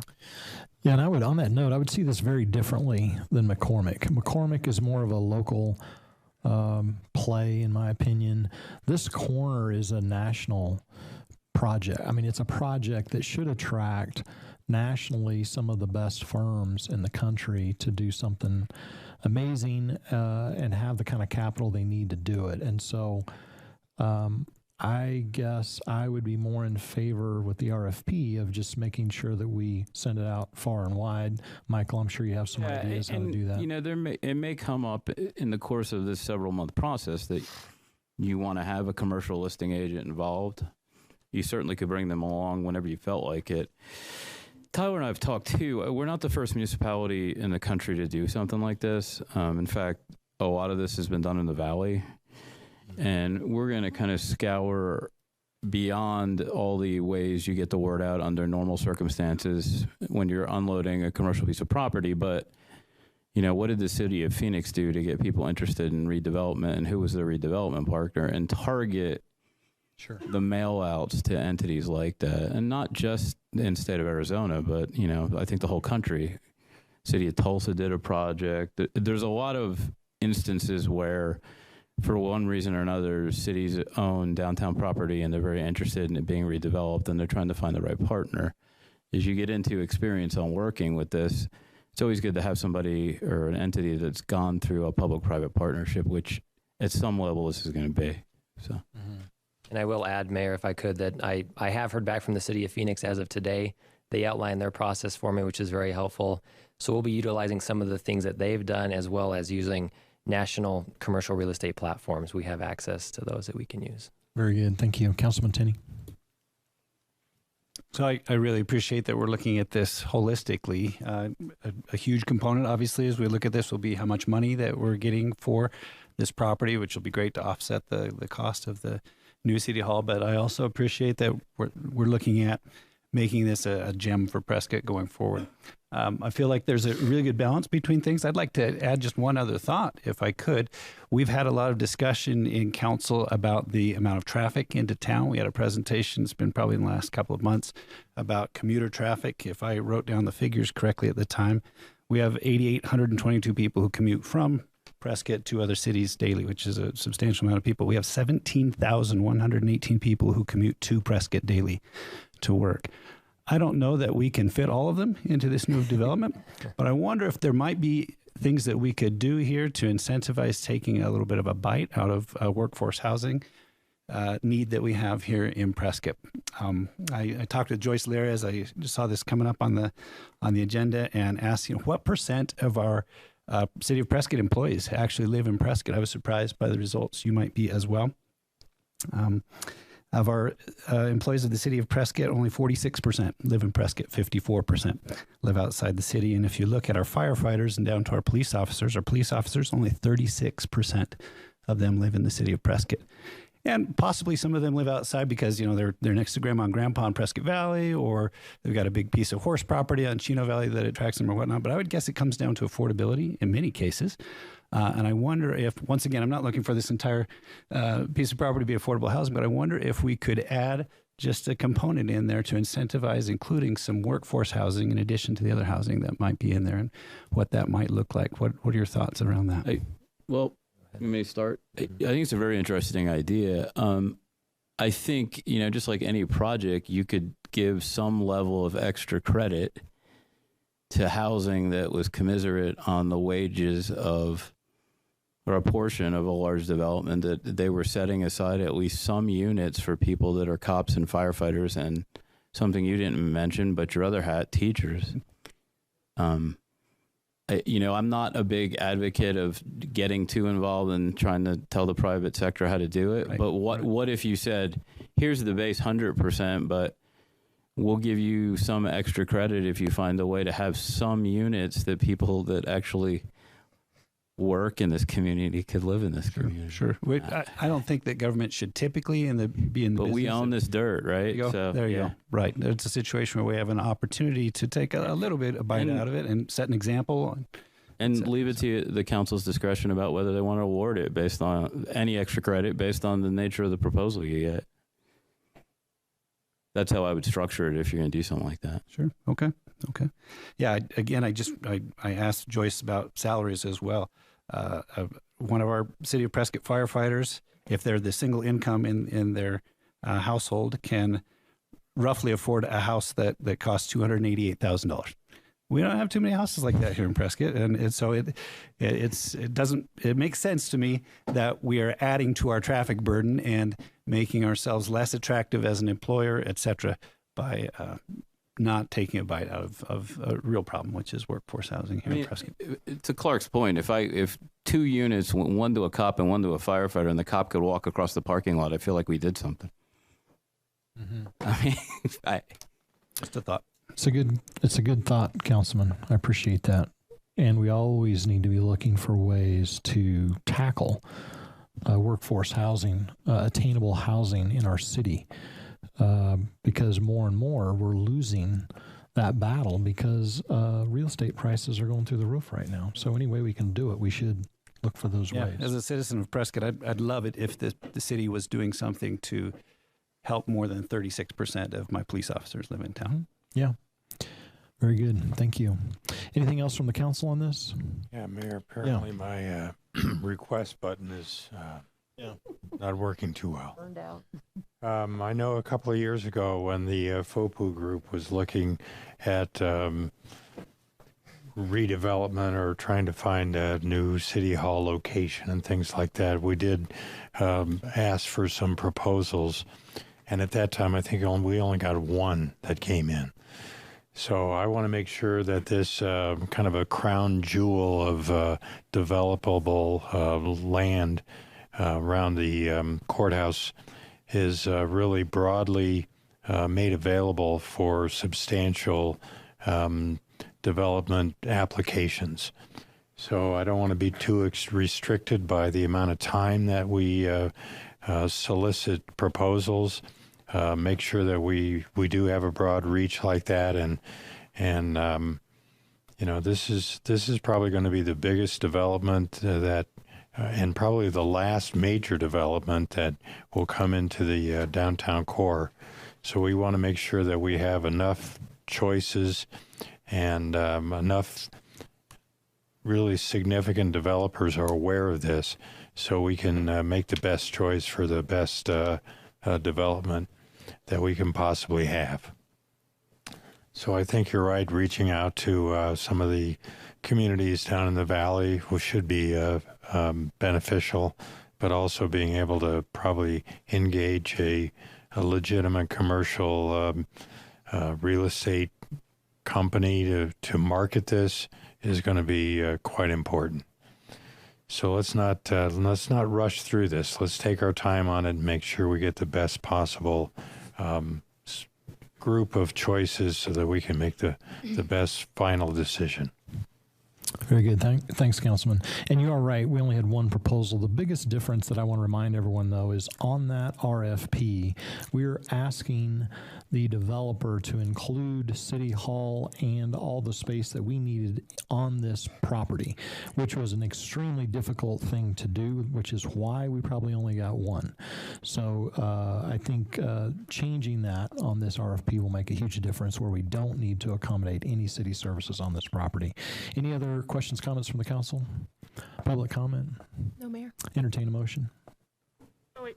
No motion on this one. Oh, I'm sorry. Okay. No formal action. I have my direction. Thank you. All right. Thank you. Yeah, Thanks, Tyler. Councilman Goods, we felt like that we should bring you what we were thinking to see if we're along the lines of what everybody's on board before we try to push this, because again, this is a corner that will transcend any of us being at this dais, and we want to make sure that we get the right project. Yeah, very good. Thank you, Tyler. Appreciate it. Item H, please. Approval of a letter of intent between the City of Prescott and Sundog Ranch. Good afternoon, Mayor and Council. Joe Baines, Recreation Services Director for the City of Prescott. Joe, can you lower the mic? I'll repeat that. Good afternoon, Mayor and Council. Joe Baines, Recreation Services Director for the City of Prescott. Let me find my item here. Okay. Craig, how do I get out of the... You want a PowerPoint presentation? Yeah, I just want to go out of get the main one. Yeah. You want that? Perfect. Thank you. And then arrow up and Yeah. down. So I want to go over a little bit with you all today. Some of the 2008 council adopted open space plan that set the criteria for open space purchases in the city of Prescott. And then a comment basically about, I'll just read it. Strategic acquisition of property creates opportunities for outdoor recreation infrastructure improvements that will create visitation and stimulate spending in the community while improving the quality of life for our residents. So really, you know, I, as a parks director, and I think this committee, as they set this plan out, really thought about the fact that it does create visitation and spending in the community, as well as improving the quality of life for the residents of the city of Prescott. In the plan, they pointed out it must be recreational, scenic, ecological, prehistoric, historic, cultural, economic, and strategic connectivity, which I'll talk a little bit more about here in a minute. I just wanted to pause here for a minute and point out that the Storm family has been a family in the city of Prescott for a long, long time. They are salt of the earth Prescott citizens. They are very concerned and very supportive about retaining this land in its natural state, making it a natural park, allowing our citizens and visitors to experience it. So they're coming from a good place, and I just wanted to make sure that got pointed out. To give you like the 30,000 foot view here so we can get a little better perspective, you can see Watson Lake to your left there of the Storm Ranch that's outlined in the brown. Right below that is 160 acres that we bought in 2018. And right above it in the yellow is the Arizona Eco area that we annexed here a few months ago, of which 475 acres of that became public open space as well. So as you can see from this, it really sits strategically, I'll use that word a lot, in the middle of something that can give us a contiguous line of property that's owned by the city of Prescott in one of the most desirable places, I guess, in I think the state of Arizona at least. What this really does, if this acquisition were to go through, is it's about 1,632 acres of contiguous open space that's east of Highway 89, including Watson Lake and running up to the south boundary of the Arizona Eco project, or excuse me, the north boundary. So really, that's pretty significant in that 1,600 acres. You see some really pristine riparian area, and then the Storm Ranch, which I've just got a few pictures I want to show you here. First one being the 300 acres that is the subject of the letter of intent that's in front of you today. The square boxes in there are just some acreage that is owned by a entity of the same family but a different entity.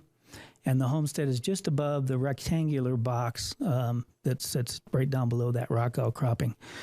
And then again to the north, you'll see that that's the property that's contiguous to the annexation of Arizona Eco Development. To your left there with the red on the center line, that is the Peavine Trail. A couple pictures of the property. These are from Chris Hoskins out on the property.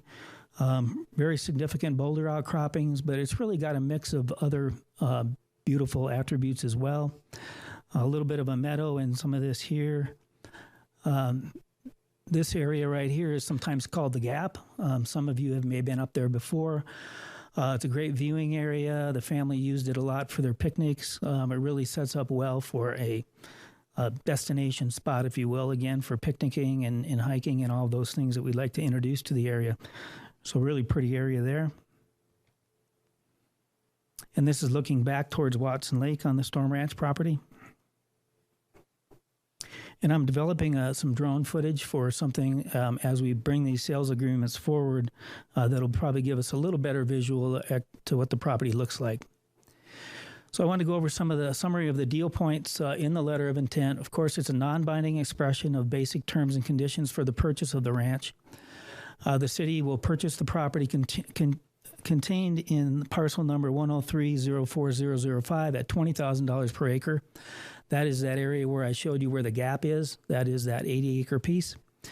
We will purchase the property contained in 103-04007F at $25,000 per acre. And that's the balance of the ranch, about 220 plus or minus acres. The city of Prescott will pay all closing costs and survey. The city of Prescott, this is important, will work with the Sundog Ranch to provide appropriate language and location for educational signage that memorializes the Storm family ranching history. I've said this a lot, but I really think that outdoor recreation goes well with education. And anytime we have an opportunity to combine those two, we should. And obviously we want to respect and honor the heritage of the Storm family, who I believe homesteaded it in the 1920s. Us and Sundog Ranch will mutually agree on a trail plan. I'll talk a little bit more about that in a minute. We will allow the Sundog Ranch to continue their cattle grazing operations per Arizona Administrative Code 12-5-7005. And basically, this is the code that lays out grazing leases on Arizona State Trust lands. It talks about carrying capacity, which in this area is roughly, I think, 80 acres per cow unit. Which is a cow older than 6 months or that's been weaned. So really we're talking about 5 or 6 cows. The estimated purchase price for this, the 220 acres, is approximately 7.1, depending upon what the acreage is. That'll be determined by our survey. And then I want to talk about next steps. So there will be 2 sales agreements brought forward to council. The one I just talked about for the 300 acres, that's estimated at $7.1 million, and a separate one for a family that lives on the homestead and the associated buildings that we approximate again at about 1.3 million. This includes an existing home, it includes the homestead, it includes some outbuildings. There is about a half-acre pond that's there, a real neat piece of property, but that will be a separate purchase with a different entity, but from the same family. Putting those two together, the total purchase price will be approximately $8.4 million. There is funding available in the streets and open space tax that expired in December of 2015. However, city staff will look at all funding options and have that information available at the time we bring the sales agreements to the council for their consideration. So we want to kind of look around and see, obviously, we do have $1.8 million that has been dedicated outside of the old streets and open space tax, so that'll go towards that. But if there are other options that we can use, we will use those as well. So we'll bring back that to you at the time we bring the sales agreements forward. But really, this letter of intent will allow us, being staff, to do our due diligence, get our surveys done, get the title reports done, and all of the types of things that we need in a sales contract to bring back to you guys. So with that, if you have any questions, I'd be happy to answer those. Joe, thank you. How long have you been working on this negotiation? About 3 years. 3 years. I think, you know, it's important that the public understand the kind of work you've done on this and leveraging your relationship, your longstanding community service, and the fact that you're embedded in the community, invested in the community, that these people trusted you, and you're the right person to do this. And, you know, thank you is not enough for what you've done here to continually go to these people and work with them in an honorable way, a respectful way. And on behalf of the council and the city of Prescott, we say thank you to you, Joe, for your effort here. It's extremely noble, and we're deeply grateful.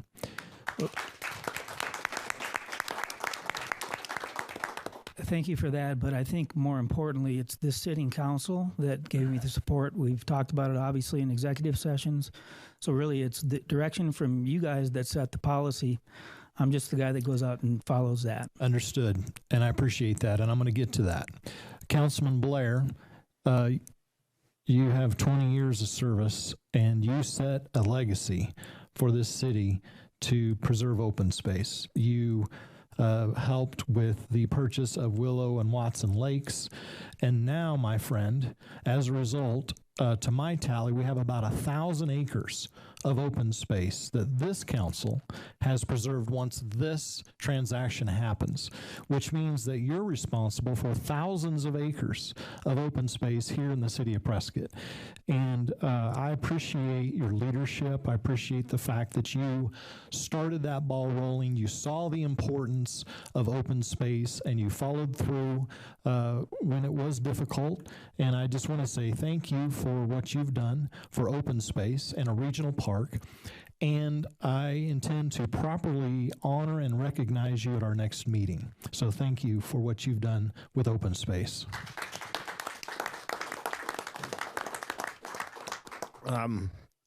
Choked up.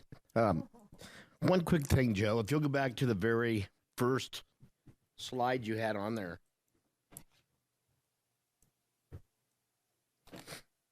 There you go. You have down the bottom, Arizona State Parks and Trails. Is there still move afoot with Bob from the State Parks Department to possibly still have the concept of making this a Western Yavapai County, Arizona State Park? Those lines of communication are open. Whether or not we go that direction, I think, is a policy decision. They're very supportive. In fact, I had a State Parks Board meeting this morning, and I announced this, and they were all very excited, but Bob especially, he's been out on the property.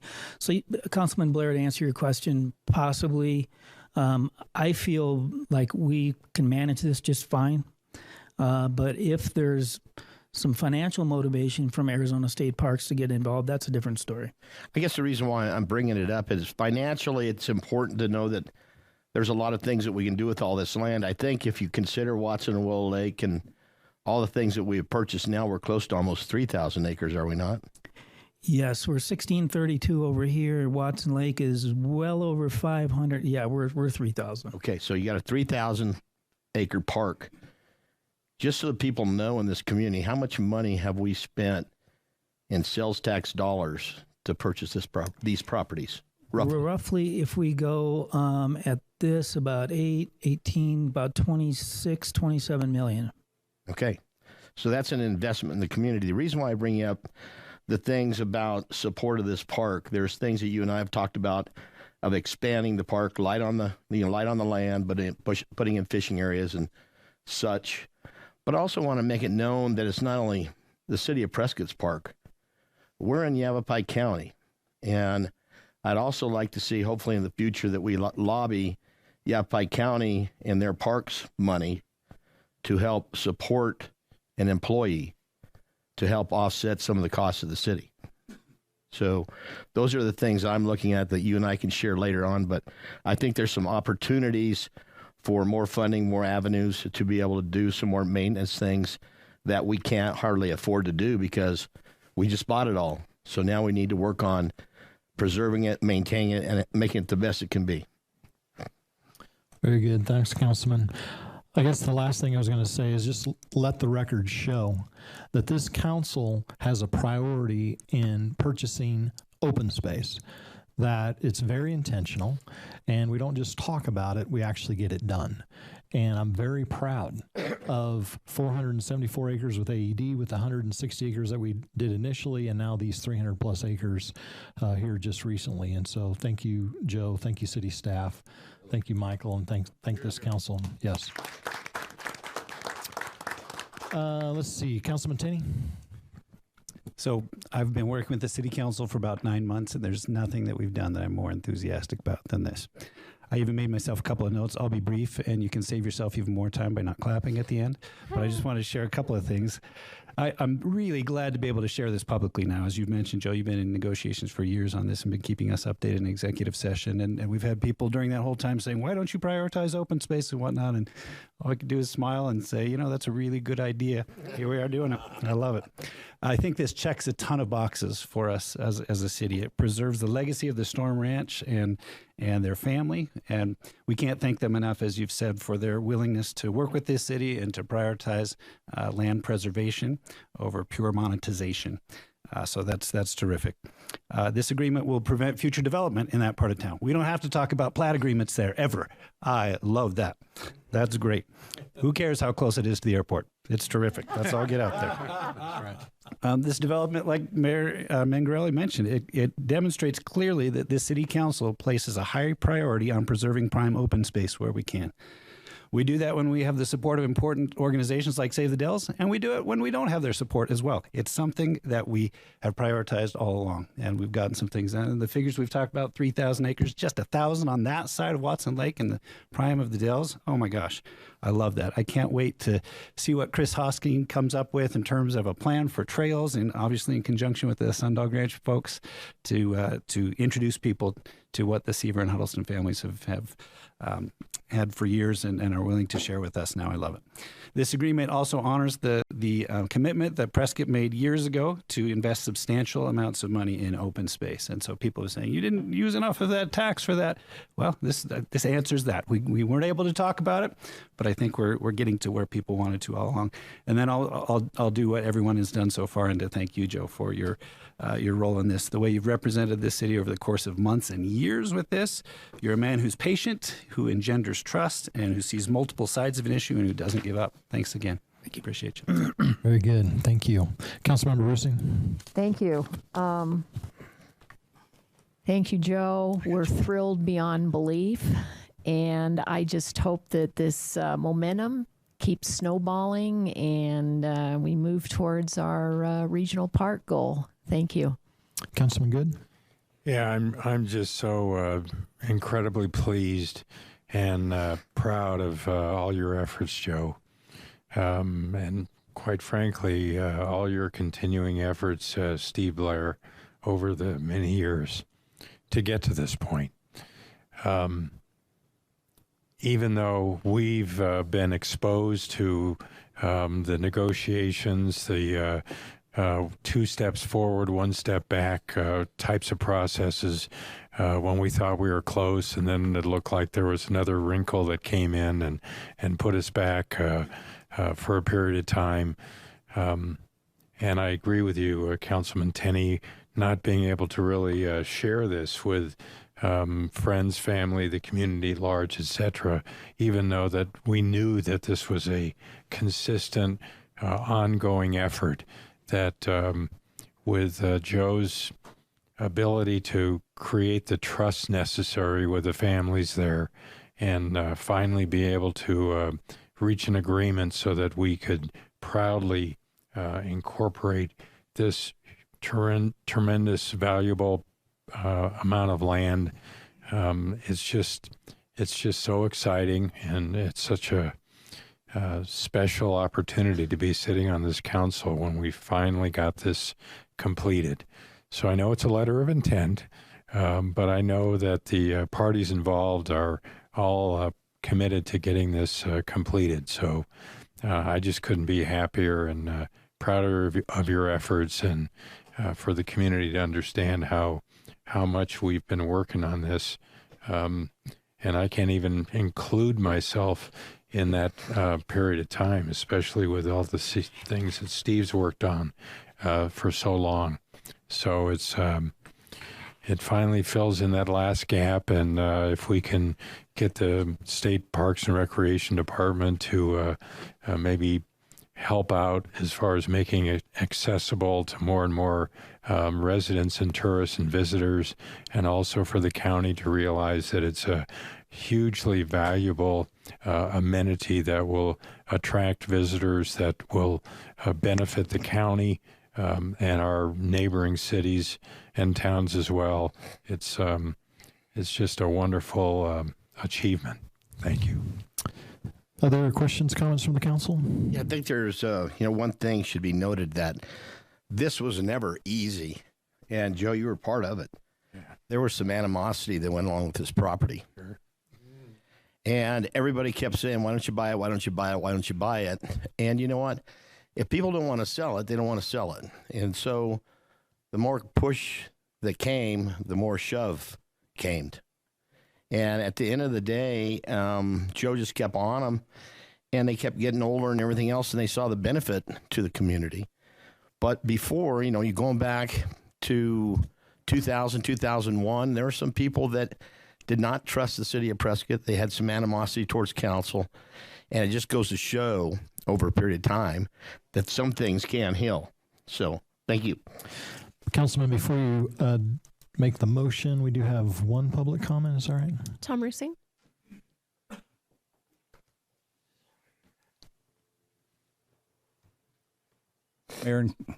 Mayor and Council. I'm Tom Rusing, Vice Chairman of Save the Dells. And on behalf of Save the Dells, our supporters, and all people of the region, I would like to thank all those individuals who have worked so hard to get to this point. I would especially like to thank the families who own the land and Joe Baines, head of our Parks and Rec Department, who worked together to make this happen. The successful purchase of this prime Granite Dells acreage will be an invaluable addition to the 473 acres of natural open space recently transferred into public ownership as part of the AED annexation deal, connecting existing public open space into a larger, more contiguous length of protected lands. This could not have happened without the vision and generosity of these pioneer families. Protecting this land will honor these families and be a legacy as good stewards of the land. The responsibility now falls on all of us to protect this pristine land for future generations. Thank you. Thank you, Tom. Councilman Blair? Yep. Move to approve letter of intent between the city of Prescott, Sundog Ranch, and the Arizona General Partnership. Second. We have a motion and second. Please vote. Passes 7-0. Very good. Thank you, Joe. All right. Good meeting today. Let me finish with a quote from Douglas MacArthur in light of Veterans Day and the parade that we're going to have here in honor of our veterans, and especially our World War II veterans. The soldier above all others prays for peace, for it is the soldier who must suffer and bear the deepest wounds and scars of war. This meeting is adjourned.